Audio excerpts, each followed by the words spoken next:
Good morning everyone, কেমন আছো তোমরা সকলে? আশা করি সবাই ভালো আছো, সুস্থ আছো। আমরাও ভালো আছি। আজকে রবিবার, যেহেতু ঘুম থেকে উঠতে দেরি হয়েছে, 8:30 হয়েছে, এখন বাজে 9:06। আমরা এইমাত্র চা খেলাম, আর মাম হচ্ছে যে চিড়ে ভিজিয়ে চিনি দিয়ে খাচ্ছে একটু করে।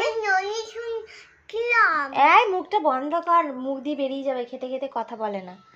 তো ওদিকে ভাতটা আমি চাপিয়ে এসেছি, বাকি রান্নাবান্না কি করছি পরে তোমাদের শেয়ার করছি। আশা করছি আজকে অনেক অনেক লেট হবে রান্না করতে, কারণ আজকে সানডে। তোমাদের দাদাভাই এখনও বাজার যায়নি, বাজার যাবে, তারপর সব আনা হবে, তারপর করব। তো দেখা যাক বাজার থেকে কি আনে আর কি রান্না করি। আপাতত এখন ভাতটা বসিয়েছি। তো চলো, টাটা এখনকার মতো।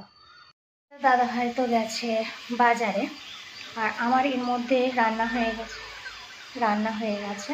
তো কি কি রান্না হয়েছে চলো একবার দেখাই। ঝিঙে ছিল, তাই একটু ঝিঙে ভাজা করলাম।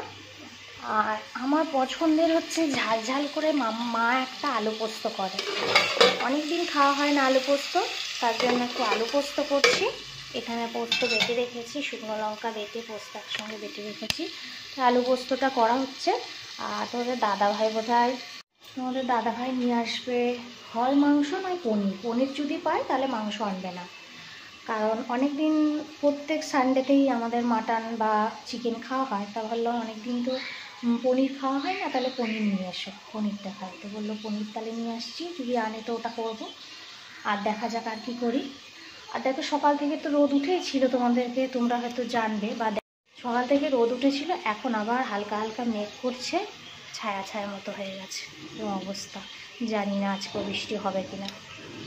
ভাবলাম রোদ উঠেছে, বেশ ভালো লাগছে। তো চলো রান্নাটা করে নিই। গুড আফটারনুন ফ্রেন্ডস, এখন বাজে 1:30, খেতে বসেছি।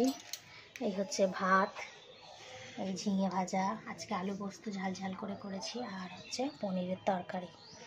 তো চলো আমরা খেয়ে নিই, পরে কথা হবে।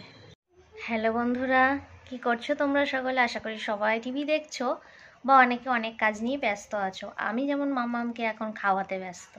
8:30 বাজে, মামামের খাবার।